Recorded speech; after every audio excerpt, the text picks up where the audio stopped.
ভয় লাগে। আমরা তো সবাই ঘরের মধ্যে অবলে ভয় পাচ্ছে। এখানে বাবা দাঁড়ায় আছে, আমি এখানে কাপড় ভাঁজ করছি, তাই কিসের ভয়? ঘরের মধ্যেই তো সবাই। না তাও ভালো লাগে। ভয় লাগে? তাহলে দাঁড়াও, আমি কাপড় চোপড়গুলো গুছায় নেই, তারপরে গিয়ে ঘুমাবো। কালকে তো আমাদের কলকাতা যাওয়ার, মানে কালকে কলকাতায় যাব, এর জন্য এই যে ব্যাগ ট্যাগ সব গুছায় নিচ্ছি। এদিকে বাড়িতেও ফোন করেছিলাম যে সবার ব্যাগ ট্যাগ কি গুছানো হলো কি হলো না। তো সবাই আর কি মোটামুটি রেডি ব্যাগ ট্যাগ গুছিয়ে।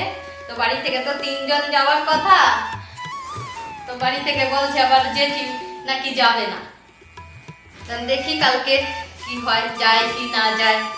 এখন শুনে তো মনটা খারাপ হয়ে গেল যে সবাই একসঙ্গে যাব, আনন্দ ফুর্তি করবো গিয়ে ওখানে। এখন যদি জেঠি না যায় তাহলে ভালো লাগবে না।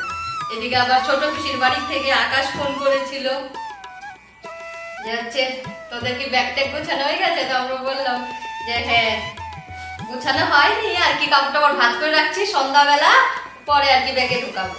মানে সন্ধ্যা থেকে আর কি সবার সাথে সবার ফোনাফোনি হচ্ছে আর কি যাবো বলে।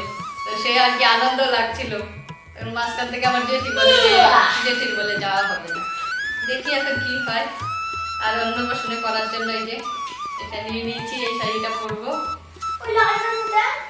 লালটা নিতাম, লালটা বেশ একটু লাল টকটকা হয়ে যাবে না, এর জন্য লালটা নিয়েছি। এখন রাত বাজে 12টা, আর এখন হচ্ছে প্যাকিং।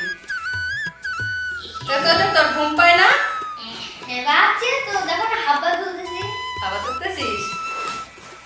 এখন গোছানো হয়ে গেছে, এখন কাপড় চোপড় তো যাও।